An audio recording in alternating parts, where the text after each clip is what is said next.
제가 오늘 안녕이라는 표현을 사용을 해도 괜찮은 날이지요? 네, 그동안 얼마나 고생이 많으셨습니까? 무려 19차례, 넉 달 반이고요. 연인원 1600만 명이 이곳에 나왔습니다.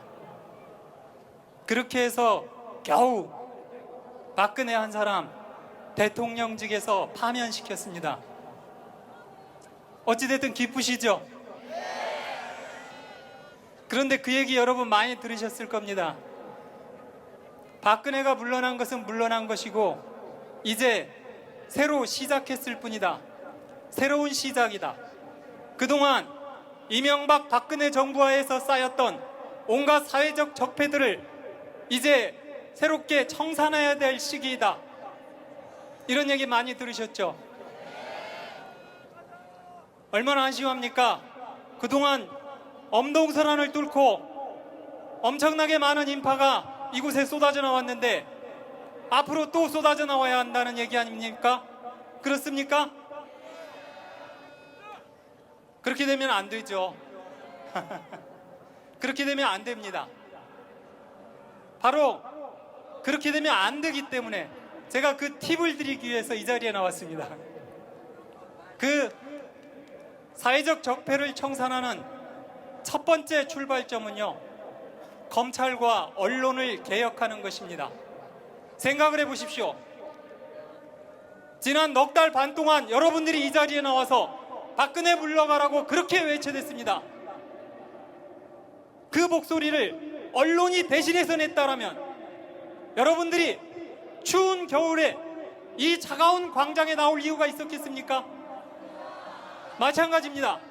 검찰이 똑바로 일을 해서요, 이재용, 박근혜의 구속을 지켰다면 여러분들이 이 차가운 광장에 나와서 오늘도 떠들 일이 없었을 겁니다. 검찰과 언론이 바로 서야 대한민국이 바로 섭니다. 그런데 검찰과 언론은 과연 누구의 것입니까?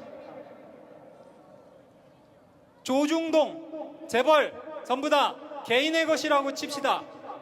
하지만 검찰과 공영 언론 누구의 것입니까? 국민의 것입니다.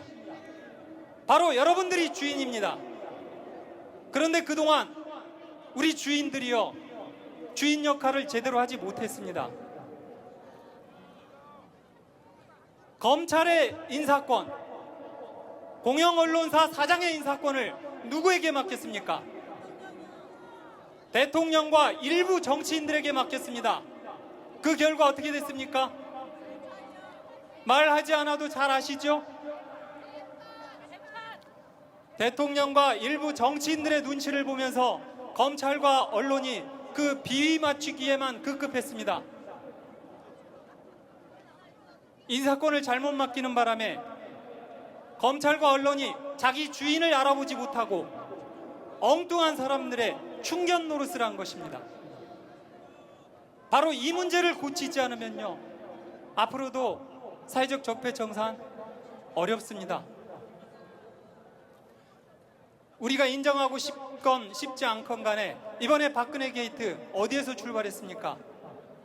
어찌됐든 언론에서 출발한 거 아닙니까?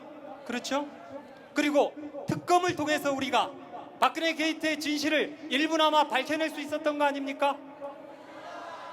그렇습니다. 검찰과 언론이 바로 서면요, 재벌의 문제, 관료의 문제, 기업의 문제, 노동의 문제, 그 모든 사회적 적폐를 해결할 수 있는 그 출발점이 되는 것입니다.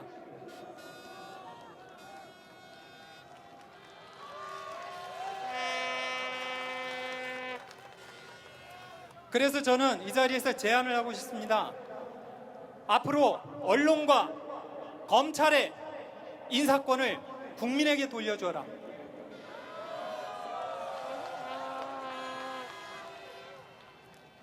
왜 그렇게 못합니까? 대통령도요, 우리 국민들이 뽑습니다. 그런데 검찰총장 왜 국민들이 못 뽑습니까? 공영 언론사 사장 왜 국민들이 못 뽑습니까? 국민들이 그들을 뽑을 때 그들이 국민들의 눈치를 보게 돼 있습니다. 그래야 제대로 돌아갑니다.